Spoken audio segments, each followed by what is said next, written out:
మత్తయి సువార్త 27వ అధ్యాయము 54వ వచనం చదువుతూ ఉన్నాను. కలిసి పలకటానికి ప్రయత్నం చేయండి.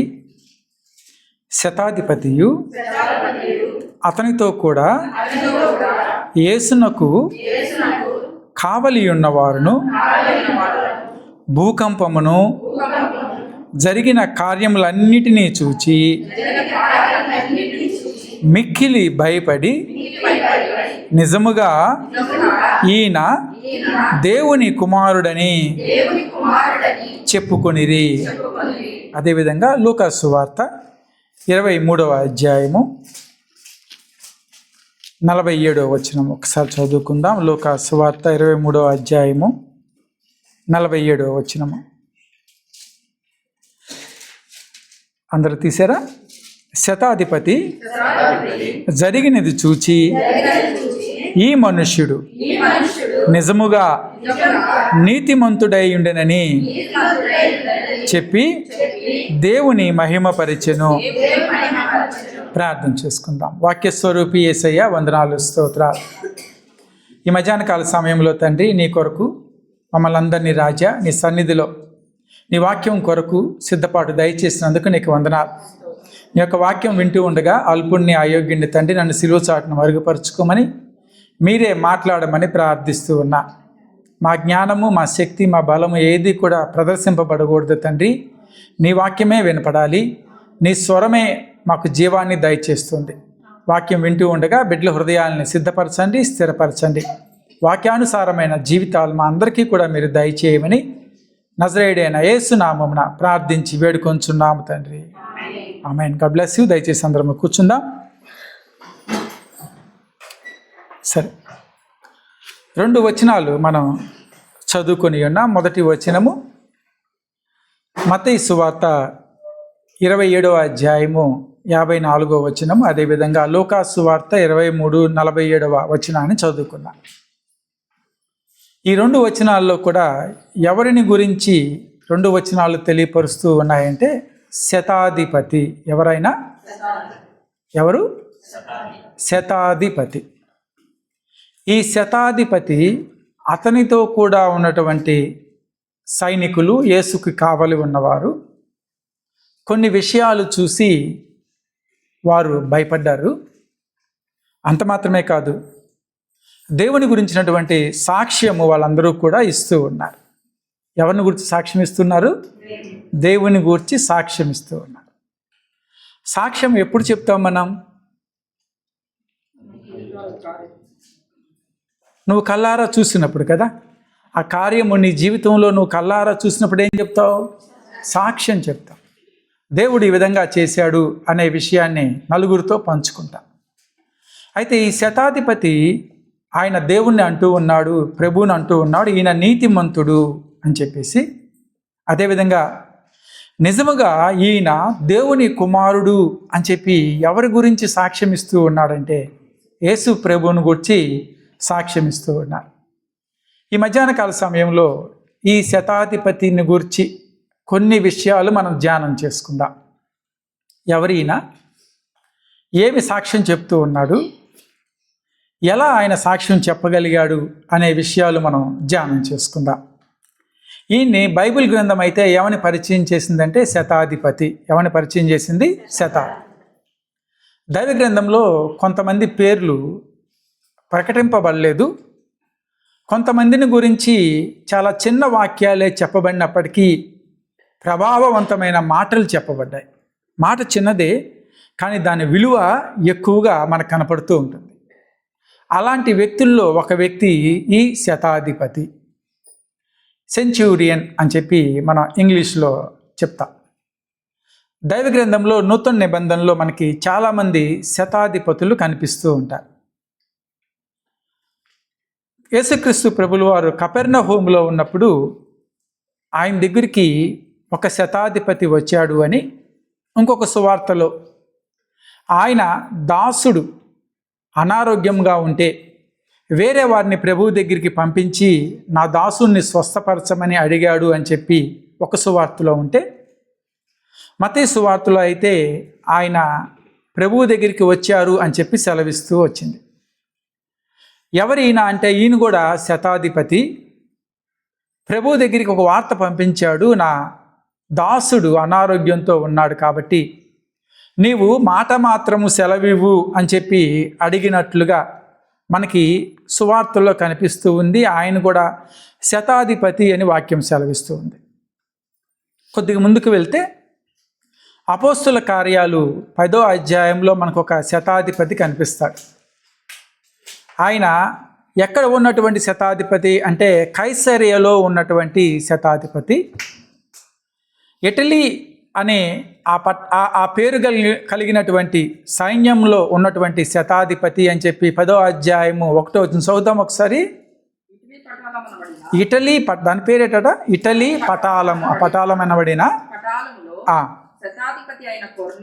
ఈయన పేరు ఏమని చెప్పబడింది ఇక్కడ? కొర్నేలి. చాలు, కైసరేలో ఉన్నాడట. ఈయన కూడా బైబిల్ పరిచయం చేస్తుంది కదా శతాధిపతి అని. కానీ ఇక్కడ ఆయన పేరు రాయబడింది. ఏం పేరట ఆయనది? కొర్నేలి. ఈయన కూడా శతాధిపతి. ఇంకో కొద్దిగా ముందుకు వెళ్తే మనకి అపోస్తుల కార్యములు 23వ అధ్యాయంలో పౌలుని బంధించిన తర్వాత, యెరూషలేములో పౌలు బంధించబడతాడు. బంధించబడిన తర్వాత పౌలును ఫెలిక్స్ వద్దకు పంపించాలి అని చెప్పి ఆలోచన చేస్తూ ఉన్న సమయంలో పౌలు గారిని ఎలా అయినా చంపేద్దాం అని అక్కడ ఉన్నటువంటి యూదులు అందరూ కూడా ఒక మాట మీద నిలబడతారు. పౌలుని చంపేంత వరకు కూడా మేము అన్నపానములు ముట్టం అని చెప్పి అనుకుంటారు.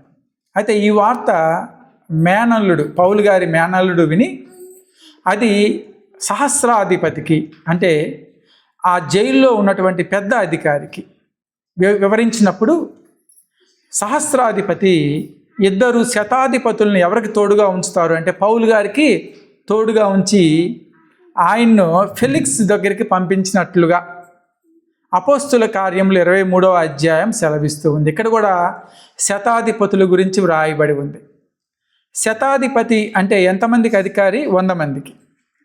సహస్రాధిపతి అంటే 1000 మందికి అధికారి. అయితే ఈ 1000 మందికి అధికారిగా ఉన్నటువంటి వ్యక్తి 100 మందికి అధికారులుగా ఉన్నటువంటి ఇద్దరిని ఎవరికి కాపలాగా పంపించాడు? పౌలుకి కాపలా. ఇక్కడ కూడా మనకి శతాధిపతుల గురించి వ్రాయబడి ఉంది.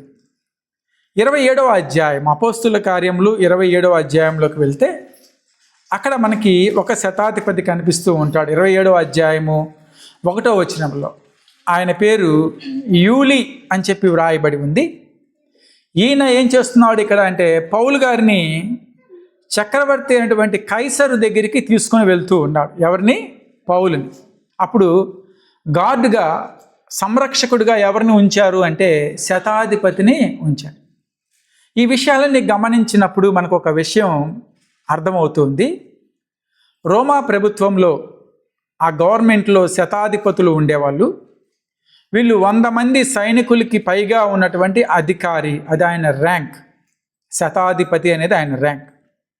అయితే రోమా ప్రభుత్వం వారు శతాధిపతుల్ని ఏర్పాటు చేశారు. వీళ్ళని ఒక ప్రత్యేకమైన కార్యం కోసం వాళ్ళు వాడేనట్లుగా కనపడుతూ ఉంది. దేనికోసం? ఒక ప్రత్యేకమైన పని కోసం. దొంగలను పట్టుకోవడానికి, వాళ్ళని అరెస్ట్ చేయడానికి వీళ్ళని పంపించరు.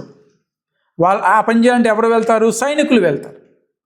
శతాధిపతులు ఎక్కడ ఇన్వాల్వ్ అయ్యారు చాలా సందర్భాల్లో అంటే ఏదైనా ఒక పెద్ద క్రిమినల్, ఒక క్రైమ్ చేసినటువంటి వ్యక్తిని లేదా ఒక రాజకీయ నేరస్తుని పట్టుకున్నప్పుడు మాత్రమే ఈ శతాధిపతులు ఇన్వాల్వ్ అయ్యేవాళ్ళు. ఇలా రకరకాల శతాధిపతులు మనకి దైవ గ్రంథంలో కనిపిస్తూ ఉన్నారు. మనం ఈరోజు చదువుకున్నటువంటి శతాధిపతి ఆయన పేరు దైవ గ్రంథంలో రాయబడలేదు, కానీ ఈయన 100 మంది సైనికులకి అధికారిగా ఉన్నాడు. రోమా ప్రభుత్వంలో ఉద్యోగం చేస్తూ ఉన్నటువంటి ప్రభుత్వ ఉద్యోగి. అంత మాత్రమే కాదు, రోమా పౌరసత్వం కలిగినటువంటి వ్యక్తి. ఆ రోజుల్లో రోమా ప్రభుత్వం యొక్క పౌరసత్వం అంటే రోమా రాజ్యం యొక్క, దేశం యొక్క పౌరసత్వం కలిగి ఉండటం అంటే చాలా అత్యున్నతమైన స్థాయి అది. ఈ రోజుల్లో మనకి అమెరికా సిటిజన్షిప్ ఉంటే ఎట్లా, ఆస్ట్రేలియా సిటిజన్షిప్, యూరప్ సిటిజన్షిప్ ఉంటే ఎట్లా, అట్లా ఆ రోజుల్లో ఏ పౌరసత్వం ఉంది ఈయనకి? రోమా. ఎందుకంటే రోమేయుడు కాబట్టి రోమా పౌరసత్వం ఉంది. అయితే ఈ సెంచూరియన్, ఈ శతాధిపతి ఎవరితో కూడా ప్రయాణం చేశాడు అంటే క్రీస్తుతో కూడా ప్రయాణం చేశాడు. ఎవరితో ప్రయాణం చేశాడు? క్రీస్తుతో కూడా ప్రయాణం చేశాడు. ఎక్కడి నుంచి ఎక్కడి దాకా క్రీస్తుతో కూడా ప్రయాణం చేశాడు. యేసుక్రీస్తు ప్రభులు వారిని బంధించి పిలాతు దగ్గరికి తీసుకుని వెళ్తారు. పిలాతు అక్కడ న్యాయ తీర్పు గురించి విచారణ ప్రారంభిస్తాడు. ఆ విచారణ ప్రారంభం దగ్గర నుండి యేసుక్రీస్తు ప్రభులు వారు శిలువ మీద ప్రాణం పెట్టేంత వరకు ఈ సమయం అంతా కూడా ఈ శతాధిపతి ఎవరితో ప్రయాణం చేశాడు? యేసుక్రీస్తుతో ప్రయాణం చేశాడు. చరిత్రకారులు అంటారు ఈ మొత్తం సమయము ఒక 16 గంటల సమయాన్ని ఈ శతాధిపతి ఎవరితో గడిపాడు? ప్రభువుతో గడిపాడు. ఎన్ని గంటలు? 16 గంటలు. అయితే ఇది ఒక భాగము ఆ శతాధిపతి గురించి. కానీ చరిత్ర ఇంకొక విషయాన్ని కూడా సెలవిస్తూ ఉంది. ఎవరైతే క్రీస్తుతో పాటు ఉండి పిలాతు విధించినటువంటి శిక్షను అమలు చేశాడు, శతాధిపతి పని ఏంటి? శిక్ష అమలు చేయటం. ఏ శిక్ష అమలు చేశాడు ప్రభువుకి? సిలువ మరణం. కాబట్టి ఎలా సిలువ వేయాలి, ఎంతసేపు సిలువ వేయాలి, అక్కడ సిలువ దగ్గర చేయాల్సిన పనులేంటి, ఇవన్నీ కూడా ఎవరు చూసుకోవాలి? శతాధిపతి. అది అతని బాధ్యత. అతని కింద సైనికులు ఉన్నారు, వాళ్ళతో చేయిస్తాడు ఆయన ఆ పని. కానీ కూడా ఉండాలి. ఎవరితో ఉన్నాడు ఈయన? క్రీస్తుతో. రెండో భాగము ఈ శతాధిపతి గురించి చరిత్ర చెప్పేది ఏంటంటే, ప్రభువు మరణించిన తర్వాత, ప్రభువు పునరుద్ధరణైన తర్వాత ఈ శతాధిపతి సెయింట్గా మారాడు. అంటే ఎవరైతే రోమా ప్రభుత్వంలో పనిచేస్తూ యేసుక్రీస్తు ప్రభుల వారిని శిలువ శిక్ష అమలు చేశాడో ఆ శతాధిపతి ప్రభువు శిష్యుడయ్యాడు. హల్లెలూయా. పరిశుద్ధుడుగా మారాడు. ఆయన పరిచర్య చేశాడు. చివరికి ఈ పరిచర్య నిమిత్తమై ఆయన తన ప్రాణాన్ని కూడా పెట్టాడు. ఇది రెండవ ప్రయాణం. ఎవరి ప్రయాణం? రెండవ ప్రయాణం శతాధిపతి. మొదటి ప్రయాణం పిలాతు తీర్పు దగ్గర నుంచి క్రీస్తు శిలువ మరణం వరకు మొదటి ప్రయాణం అయితే, రెండవ ప్రయాణం ప్రభు పునరుద్ధానం దగ్గర నుంచి ఆయన తల తెగ నరకబడే వరకు కూడా రెండవ ప్రయాణము ఈ యొక్క శతాధిపతి చేసినట్లుగా మనకి కనిపిస్తుంది. ఎవరండి ఈ శతాధిపతి? ఈయన పేరేమైనా రాయబడి ఉందా అంటే చరిత్ర చెబుతూ ఉంది. లాంగీనియస్ అనే ఈయన పేరు అని చెప్పి చరిత్ర చెబుతూ ఉంది. LONGINUS, లాంగీనియస్ అని ఆయన పేరు. ఈయనే సెయింట్ లాంగీనియస్ అని చెప్పి రోమన్ క్యాథలిక్ వాళ్ళు, ఆర్థోడాక్స్ వాళ్ళు ఈ రోజుకి కూడా ఒక రోజుని జ్ఞాపకం చేసుకుంటారు ఈయన గురించి. అక్టోబర్ నెలలో ఒకరోజు, మార్చి నెలలో ఒకరోజు ఆయన గురించి జ్ఞాపకం చేసుకుంటారట. దేన్ని బట్టి? ఆయన చేసినటువంటి పరిచర్యను బట్టి. ఇప్పుడు ఈ శతాధిపతి ఎలా మారాడు అంటే సెయింట్గా మారాడు. ఏం జరిగింది ఈ శతాధిపతిలో? ఎందుకు ఈయన ప్రభు శిష్యుడిగా మారిపోయాడు? ఎందుకు క్రీస్తును అంగీకరించాడు? ఎందుకు క్రీస్తు గురించి సాక్ష్యం చెప్తూ ఉన్నాడు ఈయన నీతిమంతుడు అని? ఏ మార్పు ఈ శతాధిపతిలో తీసుకొని వచ్చింది శిలువ మరణం? శిలువ ఏ మార్పుని ఆయన యొక్క హృదయంలో కలిగించింది అనేది ఈ మధ్యాహ్న కాల సమయంలో కొన్ని విషయాలు మీ ముందుకి తీసుకొని రావాలి అని చెప్పి ఆశపడుతూ ఉన్నా. నా ముందు ఉన్నటువంటి ప్రశ్న, మన ముందు ఉన్నటువంటి ప్రశ్న, రోమా ప్రభుత్వ ఉద్యోగి అయినటువంటి ఈ లాంగీనియస్ జీవితంలో, సెయింట్గా మారినటువంటి ఈ లాంగీనియస్ జీవితంలో మార్పు ఎలా జరిగింది? ప్రభువుతో నడిచినప్పుడు మార్పు జరిగిందా? శిలువ మీద ప్రభువు మరణించినప్పుడు మార్పు జరిగిందా? ఎలా జరిగింది అనే కొన్ని విషయాలు మీ ముందు పెట్టడానికి నేను ప్రయత్నం చేస్తాను. చక్కగా అర్థం చేసుకోవడానికి ప్రయత్నం చేద్దాం. గత వారం మనం ఒక ప్రాముఖ్యమైన విషయాన్ని ధ్యానం చేసుకున్నాం. ఎవరైనా పోయిన వారం మిస్ అయితే దయచేసి యూట్యూబ్లో మనకి అది దొరుకుతుంది, వీడియో చూడండి. శిలువ వలన కలిగే ఆశీర్వాదం. అంటే ఆశీర్వాదం దేని ద్వారా వస్తుందని నేర్చుకున్నాం? శిలువ ద్వారానే ఆశీర్వాదం అనే విషయం నేర్చుకున్నాం. ఈ మధ్యాహ్న కాల సమయంలో శిలువ ఒక శతాధిపతిని మార్చింది. క్రీస్తు కార్చినటువంటి రక్తము ఆ శతాధిపతి జీవితంలో గొప్ప మార్పును తీసుకొని వచ్చింది. ప్రభుత్వ ఉద్యోగి అయినటువంటి కఠిన హృదయం కలిగినటువంటి లాంగీనియస్ అనే శతాధిపతి ప్రభు శిష్యుడైపోయాడు. ఆయన కోసం పరిచర్య చేశాడు. చివరికి ఈయన చేసిన త్యాగం ఏమిటి అంటే క్రీస్తును బట్టి ఆయన ప్రాణాన్ని కూడా ఇచ్చేశాడు. ఆయన తల తెగ నరికారు. ఎవరి తల? లాంగీనియస్ తల, శతాధిపతి తల. అంత గట్టిగా ఎలా నమ్మాడండి క్రీస్తుని అనే విషయాలు మీకు కొన్ని తెలియజేస్తాను. అయితే ఈయన ఎక్కడ పనిచేస్తున్నాడు అంటే పిలాతు దగ్గర పనిచేస్తూ ఉన్నాడు. ప్రభులు వారిని పిలాతు దగ్గరికి తీసుకుని వచ్చినప్పుడు యేసుక్రీస్తు ప్రభువుని గూర్చి విచారణ మొదలైంది. ఎవరు విచారణ చేస్తూ ఉన్నారు? ఆ రోజుల్లో గవర్నర్ అయిన పిలాతు విచారణ చేస్తూ ఉన్నాడు. ప్రభువులో ఆయనకి ఏ దోషం కనపల్లా, ఆయనలో ఏ తప్పు కనపల్లా, ఆయనలో ఏ నేరము, వారు చెప్పినటువంటి నేరాలు ఏమీ ఆయనలో రూపించవల్ల. కాబట్టి పిలాతు విచారణ ప్రారంభించిన దగ్గర నుంచి ఈ శతాధిపతి పక్కనే నుంచొని ఉన్నాడు.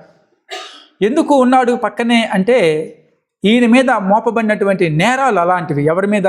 యేసుక్రీస్తు ప్రభుల వారి మీద. రేపు మన గుడ్ ఫ్రైడే వస్తుంది, చాలా విషయాలు నేర్చుకోబోతూ ఉన్నాం. అయితే ఈ ప్రభువు మీద మోపినటువంటి నేరాల్లో రాజకీయ పరమైన నేరాలు ఉన్నాయి, మతపరమైన నేరాలు ఉన్నాయి. మతపరమైన నేరాలకి రోమా ప్రభుత్వానికి అధికారం లేదు విచారణ చేయటానికి. ఏ నేరాలు విచారణ చేయొచ్చు? రాజకీయ పరమైన నేరాలు విచారణ చేయొచ్చు. కాబట్టి ప్రభువుని పిలాతు దగ్గరికి తీసుకొచ్చారు రాజకీయ పరమైన నేరాల నిమిత్తం. శతాధిపతి కూడా పక్కనే ఉన్నాడు. వీళ్ళ కాన్వర్సేషన్, వీళ్ళ సంభాషణ అంతా కూడా ఎవరు వింటూ ఉన్నారు? శతాధిపతి. అయితే పిలాతు ఈయనలో ఏ నేరము కనపడలేదు, ఈయనలో ఏ దోషము లేదు అని చెప్పి, మీకు ఒక నేరస్తుడు ఉన్నాడు, బరబ్బా అనే నేరస్తుడు. ఎలాగో పండగ వస్తుంది కదా, మీకు బరబ్బాను విడుదల చేయాలా, క్రీస్తుని విడుదల చేయాలా అని చెప్పి మొదటి ప్రపోజల్ పిలాతు పెట్టాడు. ఎవరి ముందు? యూదుల ముందు. యూదులందరూ కూడా అన్నారు, ప్రభువుని సిలువ వేయండి, బరబ్బాను విడుదల చేయండి అన్నారు. ఎవరిని సిలువ వేయమన్నారు? ప్రభువుని. ఎవరిని విడుదల చేయమన్నారు? బరబ్బాను విడుదల చేయమన్నారు. పిలాతుకి ఈ విషయం నచ్చల. సరే, ఇంకొక అడుగు ముందుకు వేశాడు పిలాతు. ఈయనకి కొరడా దెబ్బల శిక్ష విధించండి అన్నారు. ఎవరికి? యేసుక్రీస్తు ప్రభుల వారికి. అయితే యేసుక్రీస్తు ప్రభుల వారి కొరడా దెబ్బ శిక్షలు ఎందుకు విధించాడు పిలాతు అంటే, చరిత్ర చెప్పే విషయం. ఒకవేళ యూదుల యొక్క హృదయం మారుతుందేమో కొరడా దెబ్బలు చూసి. ఎందుకంటే కొరడాతో దెబ్బలు కొట్టినప్పుడు ఒళ్ళంతా ఛిద్రమైపోతుంది, ఆ రక్తము చూసైనా వాళ్ళ గుండెలు కరుగుతాయేమో అని చెప్పి శిక్ష విధించాడు పిలాతు. ఆ శిక్ష అమలు చేసింది శతాధిపతి. ఎవరు అమలు చేశారు శిక్ష? శతాధిపతి. యోహాను సువార్తలో ఒక్కొక్క మాట చదువుకుంటూ మనం ముందుకు వెళ్ళటానికి ప్రయత్నం చేద్దాం త్వరగా. యోహాను సువార్త 19వ అధ్యాయం 1వ వచనం. అప్పుడు పిలాతు యేసును పట్టుకొని ఆయనను కొరడాలతో కొట్టించెను. కొరడాలతో ఏం చేశాడట? కొట్టించెను. ఎవరిని? యేసుక్రీస్తు ప్రభుల వారు. కొరడాలతో కొట్టించడానికి ఎవరు కొడతారు, ఎవరు ఆ శిక్ష వేస్తారు అంటే శతాధిపతి వెళ్ళాల్సిందే. శతాధిపతి వెళ్ళి ఆ శిక్ష విధించాల్సిందే. అయితే ప్రభువుని కొరడాలతో కొట్టినప్పుడు ఎన్ని దెబ్బలు కొట్టారు అంటే దానికి ఒక లెక్క ఉంది. ఇంతకుముందు కూడా ఎప్పుడో మనం ఈ విషయాన్ని ధ్యానం చేసుకున్నాం కూడా. యూదుల్లో, రోమియుల్లో ఉన్నటువంటి ఒక ఆచారము, ఒక రూల్, ఒక లా ఏంటంటే, ఒక క్రమం ఏంటంటే 40 కంటే ఎక్కువ దెబ్బలు కొట్టకూడదు అని. ఎన్నికంటే ఎక్కువ? 40 కంటే. ద్వితీయోపదేశ కాండము 25వ అధ్యాయము 3వ వచనంలో దేవుడు ఇచ్చినటువంటి నియమం, అంటే దేవుడు శిక్ష వేసేటప్పుడు ఎలా శిక్ష వేయాలో కూడా చెప్పాడు. ద్వితీయోపదేశ కాండము 25వ అధ్యాయము 25వ అధ్యాయం 3వ వచనం ఒకసారి చదువుదామా? ఇక్కడ అలా చేయి పెట్టుకొని ద్వితీయోపదేశ కాండంకి వెళ్దాం. అంతకు మించకూడదు అంటే మ్యాక్సిమం ఎన్ని దెబ్బలు కొట్టించవచ్చు? 40. కాబట్టి ప్రభువుని ఎన్ని దెబ్బలు కొట్టారు అని చెప్పి మనకి దైవ గ్రంథం సెలవిస్తుందంటే 1 తక్కువ 40. ఎన్ని అంటారు? 39 దెబ్బలు. ఎందుకు? వై ఓన్లీ 39 అంటే రీజన్ ఇది, కారణం ఇది. వాళ్ళకున్నటువంటి లా, వాళ్ళకున్నటువంటి క్రమము 40 కంటే ఎక్కువ కొట్టకూడదు. కాబట్టి ఎక్కడ ఆఫ్ చేశారు? 39లో ఆఫ్ చేశారు. ఒక అడుగు ముందుకు వెళ్ళి చరిత్ర చూసినట్లయితే, చరిత్ర అంటుంది యేసుక్రీస్తు ప్రభుల వారిని ఆయన 2 చేతులు కట్టేసి వీపు మీద కొట్టినప్పుడు వాళ్ళు కొరడా ఉపయోగించారు. ఆ కొరడాకి ఎన్ని కంకులు ఉన్నాయంటే 3 కంకులు ఉన్నాయట. ఈ 3 కంకులు దాంతో ఎన్ని దెబ్బలు కొట్టారు అని చెప్పి చరిత్ర చెప్తుందంటే 13 సార్లు కొట్టారు. ఎన్నిసార్లు కొట్టారు? 13 సార్లు. సో మొత్తం కలిపి లెక్క ఎంత అవుతుందంటే మనకి 39 దగ్గరికి వస్తుంది. ఇలా ఈ శిక్ష విధించినప్పుడు పక్కనే ఉన్నటువంటి వ్యక్తి శతాధిపతి. కాబట్టి ప్రభువు తినే ప్రతి దెబ్బ కూడా ఎవరు గమనించారు? శతాధిపతి గమనించారు. సహజంగా చరిత్ర అంటుంది అలా దెబ్బలు కొడుతూ ఉన్నప్పుడు వాళ్ళు దూషిస్తారట ఎవరిని? కొట్టేవారు. వాళ్ళు తిడతారట, ఎవరిని? ఈ దెబ్బలు కొట్టే వాళ్ళని తిడతారు, దూషిస్తారు, అన్నీ చేస్తారు. కానీ ఏం మాట్లాడకుండా ఆ దెబ్బలు తింది ఎవరంటే యేసుక్రీస్తు ప్రభులు. కాబట్టి రెండో మాట సెలవిస్తుంది అదే అధ్యాయం, 19వ అధ్యాయం యోహాను సువార్త 2వ వచనంలో, సైనికులు ముండ్లతో కిరీటం అల్లి ఆయన తల మీద పెట్టి అని చెప్పి వాక్యం అంటుంది.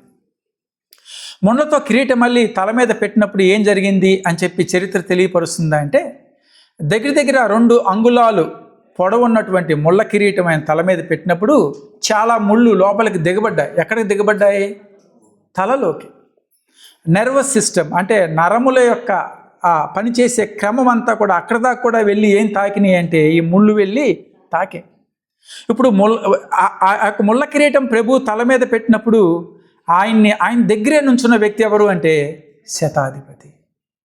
ప్రభులు వారి వస్త్రాలు తీసేశారు, ఆయనకి ఎర్రని బట్టలు తొడిగారు, తల మీద ముళ్ళ కిరీటం పెట్టారు.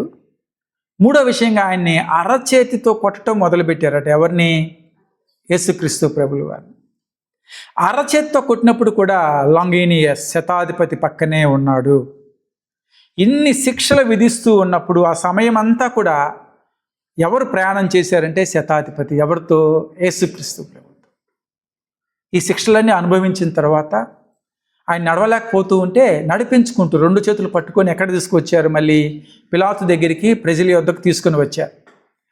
యూదులతో పిలాతు అంటూ ఉన్నాడు, యూదులారా చూడండి, ఈయన ఎన్ని దెబ్బలు తిన్నాడో, ఒకటి తక్కువ 40 దెబ్బలు మీ ధర్మశాస్త్రం ప్రకారమే కొట్టాం, శిక్ష ఇచ్చేసాం ఆయనకి.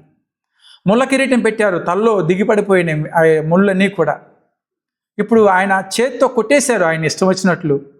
ఇన్ని దెబ్బలు అనుభవించాడు కదా, ఈ శిక్ష చాలు ఇంక ఈయనకి, ఎందుకంటే ఈయనలో లోపమేమీ లేదు. ఇప్పుడు నేను ఈయన్ని విడుదల చేస్తాను అని చెప్పి పిలాతు చెప్పినప్పుడు ప్రజలందరూ కూడా అన్నారు, వద్దు వద్దు, విడుదల చేయొద్దు. ఆయనకి ఏ శిక్ష వేయమన్నారంటే సిలువ వేయండి అని చెప్పి గట్టిగా అరిచారట జనమంతా కూడా. పిలాతుకి ఇంకేం చేయాలో అర్థం కాక తన చేతులు కడుక్కొని ఎవరిని ఎక్కడ అప్పగించాడంటే యేసుక్రీస్తు ప్రభుల వారిని సిలువ శిక్షకు అప్పగించడం జరిగింది.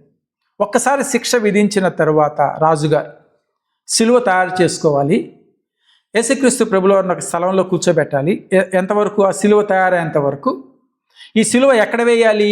గొల్గొత్తా కొండ మీద, కపాలమను స్థలం మీద, కల్వరి కొండ మీద వేయాలి. అక్కడికి శతాధిపతి అన్నీ కూడా ఏర్పాటు చేసుకోవాలి. ఎంతమంది సైనికులు రావాలి, ఎక్కడ వేయాలి, ప్రభువుతో పాటు ఇంకా ఎంతమందిని వేశారు? ఇంకిద్దరిని కూడా వేశారు. వీళ్ళిద్దరు ఎవరు, వాళ్ళని ఎలా తీసుకుని వెళ్ళాలి, ఇవన్నీ కూడా దగ్గరుండి పర్యవేక్షణ చేసింది ఎవరు అంటే శతాధిపతి. అన్నీ అరేంజ్ చేసుకున్నాడు. ఆయనకున్న సమయంలోనే అన్నీ పర్యవేక్షించాడు. ఆయనకి ఏం చేయాలో అర్థం కావట్లా. ఇన్ని కొట్టారు, ఇన్ని చేశారు, కానీ ఆయన ఏం మాట్లాడలేదు. ఈ సిలువకు సంబంధించిన, శిక్షకు సంబంధించిన ఏర్పాట్లు అన్నీ చేసుకున్నాడు ఈయన శతాధిపతి. అక్కడి నుంచి ఎక్కడికి ప్రయాణమై బయలుదేరారంటే గొల్గొతాకి ప్రయాణమై బయలుదేరారు. వెంటనే జరిగిపోయినాయి ఇవన్నీ కూడా. ఇంకెక్కువ విషయాలు మన గుడ్ ఫ్రైడే అప్పుడు డిస్కస్ చేద్దాం. అయితే ఈయన్ని ప్రభువుని ఆ పిలాతు దగ్గర నుంచి గొల్గొతాకి తీసుకుని వెళ్ళే స్థానంలో దారిలో చాలా చోట్ల ప్రభు ఆగినట్లుగా మనకి చరిత్ర తెలియపరుస్తూ ఉంది. అయితే ప్రభు ఆగిన ప్రతి చోట కూడా ఈరోజు మనకి కూడా యెరూషలేం వెళ్తే కనపడుతూ ఉంది. ప్రతి చోట ఒక దేవాలయాన్ని కట్టారు, ఒక టెంపుల్, చర్చిని కట్టారు. ప్రతి చోట కూడా ఆయన ఆగిన ప్రతి స్థలంలో చరిత్ర చెప్పే విషయం ఏంటి అంటే 14 స్థలాల్లో ఆయన ఆగినట్లుగా, అంటే సమాధి చేసిన స్థలంతో కూడా కలిపి 14 చోట్ల ప్రభు ప్రయాణం జరిగింది అని చెప్పి చరిత్ర తెలియపరుస్తూ ఉంది. అయితే ప్రభువుని ఇప్పుడు ఎక్కడ తీసుకుని వెళ్తున్నారు? గొల్గొతాకి తీసుకుని వెళ్ళారు. వెళ్ళిన తర్వాత ఆయన్ని సిలువ మీద తాళ్ళతో కట్టేయాలి. ఎలా చేయాలి? తాళ్ళతో కట్టాలి. కానీ ఆయన చేతులు రాట్ల బలంగా. కాబట్టి తాళ్ళతో బాగా లాగి చేతులకి, 2 చేతులకి మేకులు కొట్టినట్లుగా మనకి దైవగ్రంథంలో సెలవిస్తుంది. ఏం కొట్టారు? 2 చేతుల్లో మేకులు. కాళ్ళకు కూడా ఏం కొట్టారు? వాళ్ళు మేకులు కొట్టారు. 2 దొంగల్ని, అటోకల్ని ఇటోకల్ని అరేంజ్ చేశారు. అయితే యేసుక్రీస్తు ప్రభుల వారిని మధ్యలో వేసి సిలువ వేయడానికి పైకి ఎత్తారు. అప్పుడు చుట్టూ జనం చూస్తూ ఉన్నారు. మనకి సువార్తలో తెలియజేసే విషయం. కొంతమంది ఎక్కిరించే వాళ్ళు ఎక్కిరిస్తూ ఉన్నారు, నవ్వుకునే వాళ్ళు నవ్వుకుంటూ ఉన్నారు.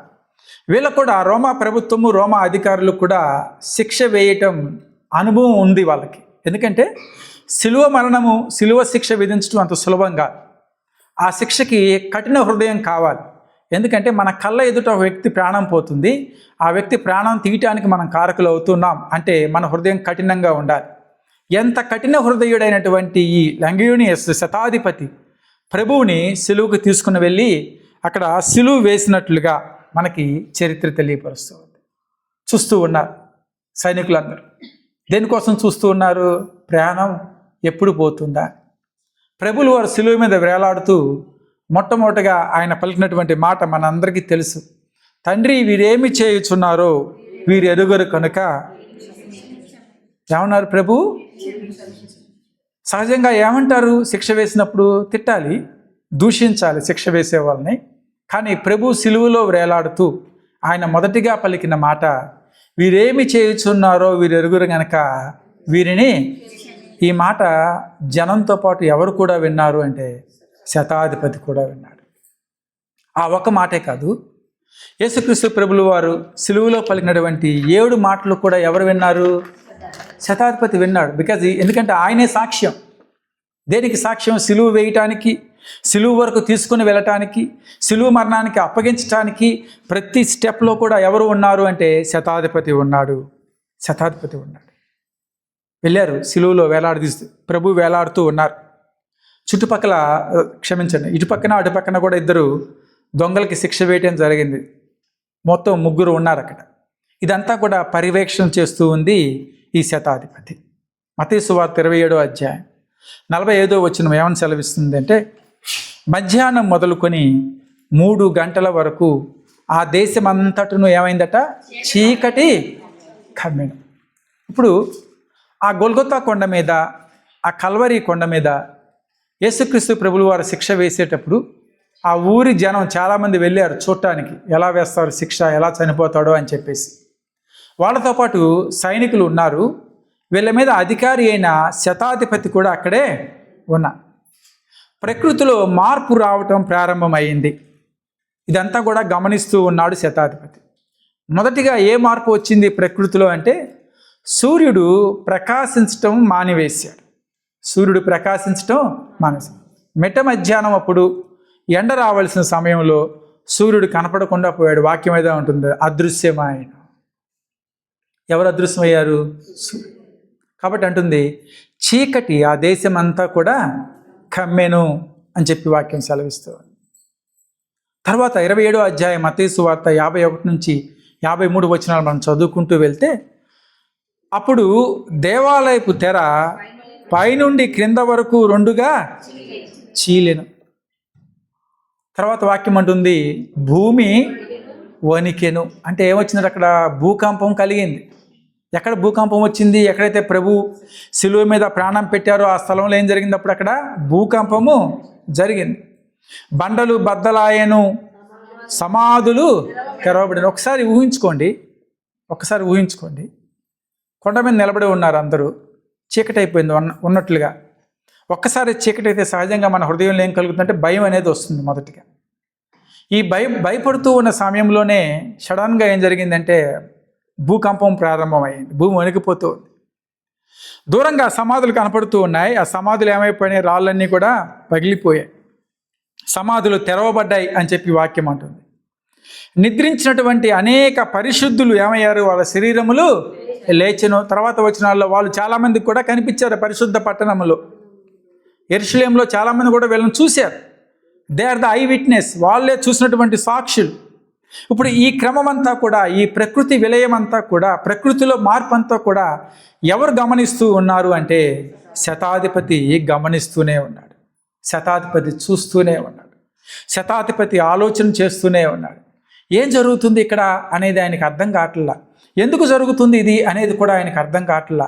శిక్ష విధించమన్నారు రాజుగారు, బాగానే తీసుకొచ్చాడు, శిక్ష విధించాడు. ప్రభు ప్రాణం పెట్టిన తర్వాత ఒక్కొక్క కార్యం జరుగుతూ ఉంటే ఈయనకు భయం వేసింది. మనం చదువుకున్న 2 వాక్యాల్లో ఆయన ఏమని సెలవిస్తూ ఉన్నాడంటే, ఈయన నిజముగా దేవుని కుమారుడు. హల్లెలూయా. ఈయన నీతిమంతుడు అని చెప్పి ఎవరు సాక్ష్యం ఇస్తున్నారు? శతాధిపతి. కారణాలు ప్రకృతిలో వచ్చిన మార్పు మాత్రమే కాదు, కారణాలు ఆయన మౌనంగా ఉండటం మాత్రమే కాదు, ఇంకొక కారణం కూడా మనకు కనపడుతూ ఉంది. ఇక్కడ ఇంకొక కారణం కూడా, బలమైన కారణం మనకు కనపడుతూ ఉంది. దూషించవలసినటువంటి వ్యక్తి దూషించటం మానేసి, వీరేమి చేస్తున్నారో వీరు ఎరుగురు కనుక వీరిని క్షమించు అని చెప్పి అంటూ ఉన్నాడు. అదేవిధంగా ప్రకృతి కూడా ఆయన పెద్దగా కేక వేసి ప్రాణం విడిచినప్పుడు ప్రకృతిలో ఎక్కువ మార్పులు జరుగుతూ ఉన్నాయి. కాబట్టి ఇంకా ఏం చేయాలో శతాధిపతికి అర్థం కావట్లేదు. ఇంకొక ప్రాముఖ్యమైన విషయం శతాధిపతి జీవితంలో జరిగింది.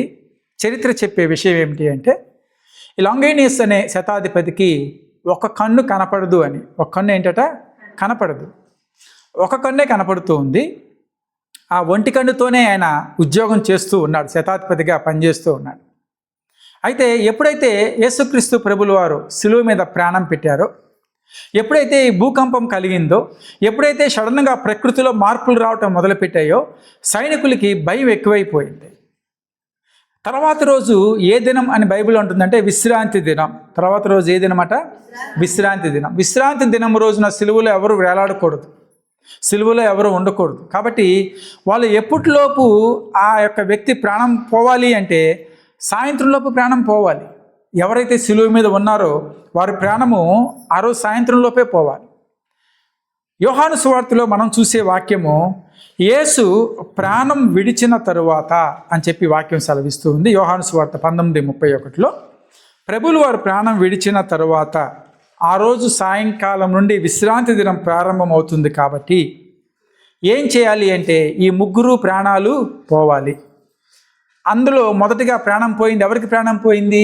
యేసుక్రీస్తు ప్రభువులు వారు ప్రాణం విడిచినని వాక్యం సెలవిస్తుంది. అయితే ఇంకెంతమంది మిగిలి ఉన్నారంటే ఇద్దరు మిగిలి ఉన్నారు, ఇద్దరు దొంగలు మిగిలి ఉన్నారు, వారి ప్రాణం పోల. సిలువ శిక్ష వేసినప్పుడు, సిలువ శిక్ష అమలు పరిచినప్పుడు ఏం జరుగుతుంది సహజంగా అంటే, సిలువ మీద వాళ్ళు విరాలాడుతూ ఉంటారు, ప్రాణం ఒక్కసారే పోదు. ఎందుకంటే శరీరంలో ఉన్నటువంటి భాగాలన్నీ పనిచేస్తూనే ఉంటాయి. ఊపిరి ఎక్కువగా అందదు, కానీ మిగతా భాగాలు, ఆర్గాన్స్ అన్నీ పనిచేస్తూనే ఉంటాయి. కాబట్టి ప్రాణం పోవటానికి సమయం పట్టవచ్చు, 2 రోజులు పట్టవచ్చు, 3 రోజులు పట్టవచ్చు కూడా. కాబట్టి ఈలోపు ఏం జరుగుతుంది? కాకులు రావచ్చు, గెద్దలు రావచ్చు. ఎందుకంటే గొల్గొతా కొండ ఆ పట్టణంలో ఎత్తైన కొండ. ఆ కొండ మీద వచ్చే గెద్దలు ఏం చేస్తాయంటే వీళ్ళని పొడుచుకొని తింటాయట. ఎవరైతే సిలువ వేశారో వాళ్ళని పొడుచుకొని తింటాయి. ఇట్లా కొద్ది కొద్దిగా వాళ్ళ ప్రాణం పోతుంది. కాబట్టి సిలువ మరణము బాధతో కూడినటువంటిది, సిలువ మరణము వ్యధతో కూడినటువంటిది. సిలువ మరణము దైవగ్రంథం అంటుంది, మాను మీద వేలాడేవాడు ఏమంటుంది? శాపగ్రస్తుడు అని చెప్పి తెలియపరుస్తుంది. అటువంటి శిక్ష వాళ్ళకి వేసినప్పుడు సాయంకాలం లోపు ప్రాణం పోతుందనే గ్యారంటీ ఏంటి? రెండవది, సైనికులు ఆ రోజు విశ్రాంతి దినం కాబట్టి ఆ లోపే కార్యక్రమం అంతా ముగించి వాళ్ళు వెళ్ళిపోవాలి. ఎక్కడికి వెళ్ళిపోవాలి? వాళ్ళ ఉద్యోగాలకు వాళ్ళు వెళ్ళిపోవాలి. కాబట్టి ఏం చేశారంటే, ఒక సైనికులు ఇద్దరు వెళ్ళి ఆ దొంగలు ఇద్దరి కాళ్ళు విరక్కొట్టారు అని చెప్పి వాక్యం సెలవిస్తూ ఉంది. ఏం చేశారంటే వాళ్ళ కాళ్ళ మీద కొట్టారు. అంటే వాళ్ళ కాళ్ళు విరక్కొట్టేసినప్పుడు కొద్దిసేపటికి ఏమైంది? వాళ్ళ ప్రాణం పోయాయి. ప్రభు దగ్గరికి రాలా వాళ్ళు. ఎందుకంటే ప్రభు అంతకుముందు ఏమైంది? ప్రాణం విడిచని చెప్పి వాక్యం సెలవిస్తూ ఉంది. ఆయన ప్రాణం అర్పించుకుని ఉన్నారు అని చెప్పి వాక్యం సెలవిస్తూ ఉంది. శాస్త్రీయంగా అంటే సైంటిఫిక్లీ, సబ్జెక్టివ్ కరెక్షన్ అంటే నాకు తెలిసిన విషయం చెప్తున్నాను, దీంట్లో ఏమైనా కొద్దిగా అటు ఇటు ఉంటే మరి మార్పులు ఉండవచ్చు. శాస్త్రీయంగా ఏంటంటే ఎలా కాళ్ళు విరక్కొడితే ప్రాణం పోతుంది అనే విషయానికి శాస్త్రీయంగా ఒక విషయం మనం జ్ఞాపకం పెట్టుకోవాలి. ఎప్పుడైతే కాళ్ళు విరుగుతాయో, బొమికెలు మన మోకాల్లో ఉండే ఆ జాయింట్స్ అనేది బ్రేక్ అయిపోతాయో, ఆ బొమికల్లో ఉండేటటువంటి మూలుగా అంటాం కదా, దాన్ని బోన్ మ్యారో అంటారు. మనం ఏమంటాం దాన్ని? మూలుగా, బోన్ మ్యారో. ఈ బోన్ మ్యారో బయటికి వస్తుంది, అది బ్లడ్తో పాటు కలిసిపోతుంది. ఏంటది? Bone marrow. మ్యారో అనేది, ఆ మూలిగా అనేది ఎలా ఉంటుందంటే థిక్గా ఉంటుంది కదా, పల్చగా ఉండదు, మందంగా ఉంటుంది. రక్తంలో ఎప్పుడైతే అది కలిసిపోతుందో, ఈ రక్త నాళాల్లో గుండా అది ఎక్కడికి పంప్ అవుతుందంటే గుండెకి చేరుతుంది. ఎక్కడికి చేరుతుంది? గుండెకి. గుండెలోకి రక్తము పల్చగా ఉండాలి, కానీ గుండెలో రక్తము చిక్కగా ఉంటే ప్రమాదం, గుండె పనిచేయదు, ఫంక్షనింగ్ ఆగిపోతుంది. అయితే ఈ బోన్ మ్యారో ఎప్పుడైతే, ఎందుకంటే కాళ్ళలోనే ఎక్కువ మూలుగు ఉంటుంది. చాలామంది చూడండి, యాక్సిడెంట్స్ అయినప్పుడు కాళ్ళకి గనక ఎక్కువ దెబ్బ తగిలితే కొద్దిసేపట్లో చనిపోతారు. వాళ్ళ బ్రెయిన్, హార్ట్ అన్నీ బాగానే ఉంటాయి, కానీ ఎందుకు ప్రాణం పోతుందంటే ఆ లిక్విడ్ ఏమవుతుందంటే హృదయానికి వెళ్ళినప్పుడు, ఆ హార్ట్కి వెళ్ళినప్పుడు ఫంక్షనింగ్ ఆగిపోతుంది, చనిపోతారు. అదేవిధంగా ఈ దొంగల కాళ్ళు విరక్కొట్టినప్పుడు కొద్దిసేపటికే, గంటలోపే అదేమవుతుంది, బ్లడ్ పంపింగ్ వెళ్ళి ఏమైందట, వాళ్ళకి గుండె ఆగిపోయింది, చనిపోయాడు అని శాస్త్రీయంగా చెప్తారు. అయితే ప్రభు విషయంలో మరి కాళ్ళు విరగొట్టలేదు కదా, అందుకని వాక్యం ఉంటుంది ఆయన గురించి ప్రవచనం ఏమిటి అంటే ఎముకల్లో ఒకటైనను విరగొట్టబడదు అని చెప్పేసి. కాబట్టి ప్రభు కాళ్ళ దగ్గరికి వాళ్ళు రాలేదు, కానీ వాళ్ళ ఒక అనుమానం ఉంది. ఏంటి అనుమానం? నిజంగా ఈయన చనిపోయాడా చనిపోలేదా, నిజంగా ఈయన చనిపోయాడా చనిపోలేదా అనుమానం ఉంది. కాబట్టి ఏం చేశారంటే ఒక ఈటి తీసుకొని వెళ్ళి ఆయన పక్కలో పొడిచెను అని చెప్పి, ప్రక్కన పొడిచెను అని చెప్పి వాక్యం సెలవిస్తుంది. అయితే పొడిచినప్పుడు ఏం కారిందట? రక్తము నీరు కారెను అని చెప్పి లూకాసు వార్త 19:34. ఒకడు పొడిచెను, రక్తమును నీళ్లును కారెను. గుండెలోంచి నీళ్లు ఉంటాయా అంటే ఇది కూడా శాస్త్రీయంగా నీళ్లు కాదు, అది హార్ట్ ఎప్పుడైతే పంపింగ్ ఆగిపోతుందో, బ్లడ్ లోపల ఉండిపోతుందో, లోపల ఒక లిక్విడ్ లాగా తయారవుతుంది అని చెప్పి శాస్త్రీయంగా. ఒక లిక్విడ్ అది ఎలా ఉంటుంది? నీళ్ళలాగా ఉంటుంది, కానీ నీళ్ళు కాదు, అది నీళ్ళు కాదు. అయితే ఎప్పుడైతే పక్కలో పొడిచారో ఆ గుండెలోంచి ఏం కారింది బయటికి అంటే రక్తము, కొన్ని నీళ్ళులాగా కారాయి. చరిత్ర చెప్పేది ఈ పొడిచిన వ్యక్తి శతాధిపతి. ఎవరి పొడిచిన వ్యక్తి? శతాధిపతి. ఎప్పుడైతే ఆ గుర్రం మీద వెళ్ళి పొడిచాడో, ఎందుకంటే సిలువ ఎత్తుగా ఉంటుంది, అంత హైట్లో ఆ వ్యక్తిని పడవాలంటే ఏదో ఎత్తు మీద ఉండాలి వీళ్ళు. చరిత్ర చెప్పేది గుర్రం మీద వెళ్ళి ఈయన ఏం చేశాడట? పొడిచాడట. పొడిచినప్పుడు అక్కడి నుంచి రక్తము నీళ్లు కారాయి. ఆ కారటం ఈయన మొహం మీద పడ్డాయి అని చెప్పి చరిత్ర తెలియపరుస్తుంది. ఎప్పుడైతే ఈయన మొహం మీద పడ్డాయో, ఏదైతే గుడ్డితనం కలిగి ఉన్నాడో, ఈయన ఏదైతే చూపు కోల్పోయి ఉన్నాడో, వెంటనే ఈయన చూపు పొందెను అని చెప్పి చరిత్ర సెలవిస్తుంది. హల్లెలూయా. అక్కడి నుంచి ఆయన స్పష్టంగా చూడగలుగుతున్నాడు. అక్కడి నుంచి తన సైనికులందరినీ పిలుస్తూ ఉన్నాడు, నాకు చూపు వచ్చింది, నేను చూడగలుగుతున్నాను ఈ కంటితో అని చెప్తూ ఉన్నాడు. ఎలా జరిగింది ఈ ఆశ్చర్యం అంటే క్రీస్తు రక్తము ఆయన్ను స్వస్థపరిచింది. హల్లెలూయా. ఇది చరిత్రలో జరిగినటువంటిది. ఇంకొక మాట, అద్భుతకరమైన మాట, గోల్గొతా కొండ, ఏదైతే కల్వరి కొండ ఉందో, కల్వరి కొండ కింద ఎక్కడైతే ప్రభువుని సిలువ వేశారో కింద మనకి ఒక గుహలాగా ఉంటుంది. ఆ గుహలో చాలామంది కుష్ఠరోగులు ఉంటారు. ఎవరుంటారు? కుష్ఠరోగులు. ఎందుకంటే కుష్ఠరోగులు ఊళ్ళోకి రాకూడదు కాబట్టి ఊరి బయట ఆ గుహ కింద ఎక్కడో వాళ్ళు ఉంటారు. చరిత్ర చెప్పే విషయం ఏంటంటే ఆ చీకటి కమ్మినప్పుడు వర్షం పడిందట. అప్పుడు ప్రభు సిలువ మీద ఉన్నప్పుడు ఆ వర్షపు నీళ్లు ప్రభు రక్తంతో పాటు కలిసి ఆ గుహలోకి కారిపోయాయట, కిందకి గుహలోకి వెళ్ళాయి. ఆ నీళ్లు ఏ కుష్ఠరోగుల మీద అయితే పడ్డాయో వాళ్ళందరూ కూడా విడుదల పొందుకున్నారు. హల్లెలూయా. చరిత్ర చెప్పేది స్పష్టంగా చెప్పబడినటువంటి విషయాలు. కాబట్టి ఎప్పుడైతే ఈ లాంగేనియస్ శతాధిపతికి చూపు పొందుకున్నాడో ఈయనకి ఇంకా ఏం చేయాలో అర్థం కాల. ఏం జరిగింది? మొదటిగా ఆయన్ను ఎంత బాధ పెట్టినా కానీ మారు మాట్లాడలేదు, ఇంకా అంటూ ఉన్నాడు వీరిని క్షమించండి అని. రెండవది, ఆయన ప్రాణం పెట్టినప్పుడు ప్రకృతిలో చాలా మార్పులు జరిగాయి. శిలువ మీద ఆయన మరణించినప్పుడు చీకటైపోయింది, భూమి కంపించింది, సమాధులు తెరువబడ్డాయి, పరిశుద్ధులు లేచారు, చాలామంది కనిపించారు. మూడవది, ఆయన కన్ను బాగుపడింది. హల్లెలూయా. స్వస్థత కలిగింది. వెంటనే చరిత్ర చెప్పే విషయం కూడా, ఆయన కిందకి దించటం, యేసుక్రీస్తు ప్రభుల వారిని సమాధి చేయటం, సమాధి కావలి సమయంలో కూడా ఈ శతాధిపతే ఉన్నాడు అని. ఎక్కడ కావలిగా? సమాధికి కావలిగా. అవును, కావలి పెట్టారా లేదా? కావలి పెట్టారు. మనకు సువార్తలు తెలియపరిచే విషయం. ఆయనే ఉన్నాడు. ప్రభువు పునరుద్ధరణైనప్పుడు సాక్షి కూడా ఈయనే. ఎవరు? శతాధిపతి. ఒక వ్యక్తి క్రీస్తుతో కొన్ని గంటల ప్రయాణం చేశాడు. సిలువలో ఆయన పలికిన మాటలు విన్నాడు. ఆయన ద్వారా స్వస్థత పొందుకున్నాడు. ఆయన పునరుద్ధానానికి సాక్షిగా నిలిచినటువంటి లాంగేనియస్ శతాధిపతి ఎలా మారిపోయాడు అంటే ఆయన ఇంక తన ఉద్యోగానికి రాజీనామా చేసేసాడు. తన రోమా ప్రభుత్వం, తన పౌరసత్వం ఏమీ నాకు అవసరం లేదు అనుకున్నాడు. కపదోకియా, ఆసియాలో ప్రస్తుతం టర్కీ ప్రాంతంలో ఉంది. ఆ ప్రాంతము కపదోకియా అనే ప్రాంతం. ఈయన యెరూషలేము వదిలిపెట్టేసి ఎక్కడికి వెళ్ళిపోయాడు?